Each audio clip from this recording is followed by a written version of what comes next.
जय हिंद साथियों। उत्तर प्रदेश में प्रधानी के चुनाव को लेकर हाहाकार मचा है। हर गांव हर चौराहे पर अगर ग्राम प्रधान का प्रत्याशी बैठा होगा तो जरूर ये खोजता होगा कि यूपी में कब होगा पंचायत का चुनाव। आज मैं आपको बताने वाला हूं कि यूपी में पंचायत चुनाव की संभावित तारीख और क्या क्या होंगे कागजात। अगर आप भी नए उम्मीदवार हो तो आप इस वीडियो को जरूर देखना और यहाँ पर आप देख सकते हो उत्तर प्रदेश पंचायत चुनाव की तारीख घोषित। नए प्रत्याशी जरूर देखें कौन सी कागज लगेगी और क्या करना होगा। आज मैं आपको इस वीडियो में बारीकी से बताने वाला हूं। अगर आप ये वीडियो यूट्यूब पर देख रहे हो तो चैनल को दबा के धड़ाधड़ खटाखट सब्सक्राइब कर लो और फेसबुक पर देख रहे हो तो पेज को फॉलो कर लो और अपना राय जरूर दो साथियों। अब यहाँ पर देखिए उत्तर प्रदेश पंचायत चुनाव 2026। अब यहाँ पर आपको बारीकी से समझना है तभी आप समझ पाओगे हर बात को। चुनाव की संभावित तारीख क्या है मैं आपको बताने वाला हूं। अब यहाँ पर पंचायत चुनाव 2026 के लिए मतदाता सूची संशोधन 18 जुलाई 2025 से शुरू हो चुकी है। यानी 18 जुलाई 2025 से मतदाता सूची में बदलाव की प्रक्रिया पहले शुरू हो चुकी थी। मैं आपको वीडियो के माध्यम से यहां पर बताने की कोशिश कर रहा हूं। वार्डों का परिसीमन सीमा निर्धारण 18 जुलाई से 6 अगस्त 2020 यहाँ पर 25 के बीच हो चुका है साथियों। यानी यहाँ पर 18 जुलाई से 6 अगस्त और 2025 के बीच वार्डों का परिसीमन हो चुका है। आपको संख्या भी पता चल चुकी है। अब यहाँ पर आपको समझना है मतदाता सूची का अंतिम प्रकाशन 15 जनवरी 2026 को होगा। इस चीज को आपको ध्यान देना है। यानी 15 जनवरी 2026 को मतदाता सूची की अंतिम प्रकाशन होगी और आपको पता चल जाएगा कि आपके ग्राम सभा में किनका वोट कटा है, किनका वोट बढ़ा है और क्या क्या हो सकता है साथियों।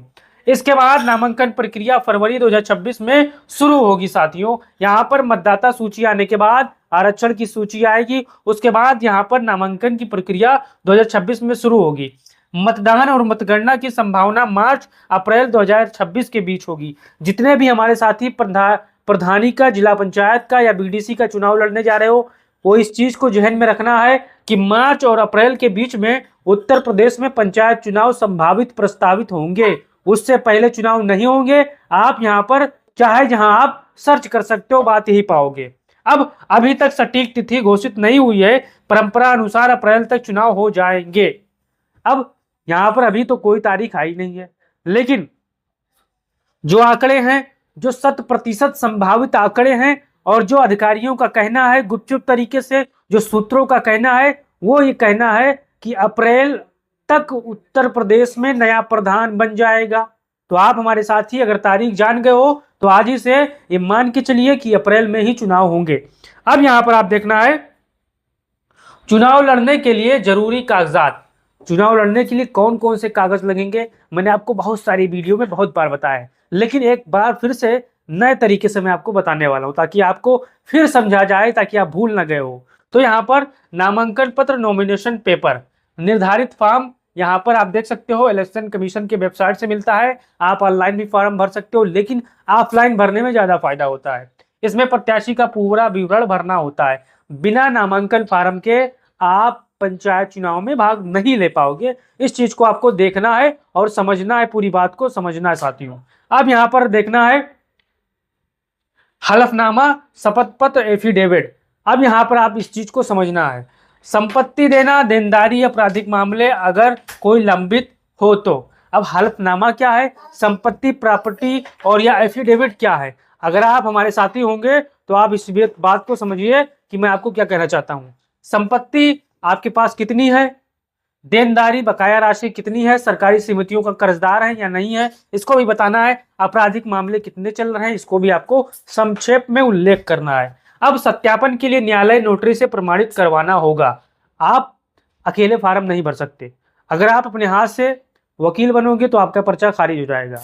तो आपको लगभग 5 से 1000 रुपए के बीच में किसी जानकार वकील को ढूंढना है और समझना है, ताकि ये पता चल जाए कि यहाँ पर फार्म कैसे भरा जाएगा, नोटरी फार्म कैसे होगा। वो आपको सब कराकर दे देगा। सिर्फ आपको निवास प्रमाण पत्र देना है, जाति प्रमाण पत्र देना है, फोटो देना है और अपनी सारी जानकारी उसे मुहैया कराना है। वो पूरी चीजों बनवा कर आपको दे देगा, आपका फार्म भर देगा। आप अकेले यहाँ पर चौधरी मत बनिएगा। अब पहचान पत्र, आइडेंटिटी प्रूफ क्या लगेगा, Aadhaar card, voter ID, PAN card, passport, driving licence में से कोई एक। अगर आपके पास आधार कार्ड है तब भी चलेगा, वोटर आईडी है तब भी चलेगा, और यहाँ पर पैन कार्ड भी लगाया जाता है ताकि आप जो यहाँ पर फॉर्म भर रहे हो वहाँ पर जरूरी होता है। पासपोर्ट, ड्राइविंग लाइसेंस, इनमें से कोई भी हो तो यहाँ पर आप चल सकता है। अब यहाँ पर निवास प्रमाण पत्र एक बेहद जरूरी चीज है। यहाँ पर राशन कार्ड, बिजली पानी का बिल, बैंक पासबुक, सरकारी पत्र, यह दिखाने के लिए कि एक प्रत्याशी उसी ग्राम पंचायत क्षेत्र में पंचायत, जिला पंचायत का निवासी है। अगर आप मान के चलिए गांव के निवासी हो, अगर आप चाहते हो कि मैं यही ग्राम पंचायत में प्रधानी का चुनाव लड़ी, तो आपको यहाँ पर दिखाना पड़ेगा कि मैं फलाने गांव का निवासी हूँ, और यहाँ पर जो वोटर आईडी होता है उसमें आपका नाम होना चाहिए मतदाता सूची में। अब यहाँ पर आयु प्रमाण पत्र, ये बहुत जरूरी है। अगर आप इसे नहीं लगाएंगे तो आपका पर्चा चुनाव आयोग का अधिकारी फाड़ कर फेंक देगा, रिजेक्ट कर देगा। तो यहाँ पर जन्म प्रमाण पत्र, हाई स्कूल मार्कशीट, पंचायत चुनाव लड़ने की न्यूनतम यहाँ पर आयु 21 साल की है। अगर आप 21 साल के हो चुके हो तो आप अपने गांव का प्रधान बन सकते हो। आपको यहाँ पर कुछ शर्तों को, कुछ नियमों को फॉलो करना होगा। जाति प्रमाण पत्र यहाँ पर क्यों जरूरी होता है? अब यहाँ पर अगर प्रत्याशी आरक्षित सीट है, SC, ST, OBC से चुनाव लड़ रहा है, तो मान के चलिए आपके गांव में सामान्य सीट है, तो यहाँ पर जाति प्रमाण पत्र की कोई आवश्यकता नहीं है। आप फार्म भर सकते हो, किसी जात के हो, लड़ सकते हो। अगर तहसील या सक्षम पदाधिकारी द्वारा जारी यहाँ पर ये होता है, वकीलों के माध्यम से बन जाता है। अब यहाँ पर महिला उम्मीदवारों के लिए प्रमाण पत्र, यदि महिला आरक्षण की सीट है तो केवल महिला प्रत्याशी ही नामांकन कर सकती है। बहुत से भाइयों का सवाल है कि महिला सीट आई है तो क्या पुरुष लड़ सकता है? तो साथियों, इसमें सिर्फ महिला ही है, महिला ही लड़ सकती है। अगर आप पुरुष हो, लड़ने जाओगे तो आपका प्रमाण पत्र, जो नामांकन पत्र होगा, खारिज कर दिया जाएगा। सुरक्षा धनराशि, सिक्योरिटी डिपॉजिट, यह क्या है आपको समझना है। नामांकन पत्र के साथ एक नामांकन शुल्क सुरक्षा राशि जमा करनी पड़ती है। राशि पद के अनुसार बदलती रहती है। प्रधान, BDC, जिला पंचायत सदस्य के अलग अलग यहाँ पर वो जमानत राशि होती है। मतदाता सूची की प्रति यहाँ पर रोल कॉपी आपको लगाना पड़ेगा। अब ये क्या है? 9वां, इसको बेहद जानना बहुत जरूरी है। यहाँ पर उसी वार्ड, ग्राम पंचायत के वोटर लिस्ट में नाम होना चाहिए। अगर आप शहर के निवासी हो, अब चाहते हो कि हम पंचायत चुनाव लड़े भैया, तो आप प्रधानी का चुनाव नहीं लड़ पाओगे। पंचायत का चुनाव सिर्फ ग्राम प्रधान का, उसी गांव का निवासी ही लड़ सकता है जिसका नाम मतदाता सूची में हो। अगर मतदाता सूची में उसका नाम नहीं है तो पर्चा खारिज हो जाएगा। नामांकन के साथ साथ उसकी प्रति लगानी पड़ेगी। नामांकन भरते समय मतदाता सूची को, जहां आपका नाम है वहां पर आपको गोल करना पड़ेगा कि हमारा नाम यह है और यहाँ पर मैं चुनाव लड़ रहा हूँ, तो उसको लगाना पड़ेगा। अब यहाँ पर चुनाव लड़ने की शर्तें ये भी देख लीजिए, मैं छोटे में बता रहा हूँ। प्रत्याशी उस क्षेत्र की मतदाता सूची में पंजीकृत मतदाता होना चाहिए। न्यूनतम आयु 21 वर्ष होनी चाहिए। कोई गंभीर आपराधिक दोष सिद्ध ना हो। सरकारी नौकरी में ना हो। नौकरी पेशी वक्त चुनाव नहीं लड़ सकता। ये नौकरी पेशा वक्त जो इस समय सरकारी नौकरी कर रहा हो तो वो चुनाव नहीं लड़ पाएगा। पंचायत के प्रति कोई बकाया ना हो, जैसे पानी, बिजली, किराया, यानी पंचायत के चुनाव में वो आदमी डिफाल्टर ना हो। सरकारी समितियों में लोन उसकी बकाया ना हो, वो भी चुनाव यहाँ पर लड़ सकता है। अब यहाँ पर निष्कर्ष और अंतिम बात मैंने आपको बताने की कोशिश की है। फरवरी 2026 में नामांकन और मार्च अप्रैल 2026 में चुनाव होंगे, ये कन्फर्म बात है। अगर कोई माने या ना माने वो अलग बात है, लेकिन मैं 100% गारंटी का साथ कहता हूं, मार्च और फरवरी के बीच में और अप्रैल के बीच में यहाँ पर उत्तर प्रदेश में प्रधान बन जाएगा, जिला पंचायत सदस्य बन जाएंगे, नए नए प्रधान आपके गांव में हो जाएंगे।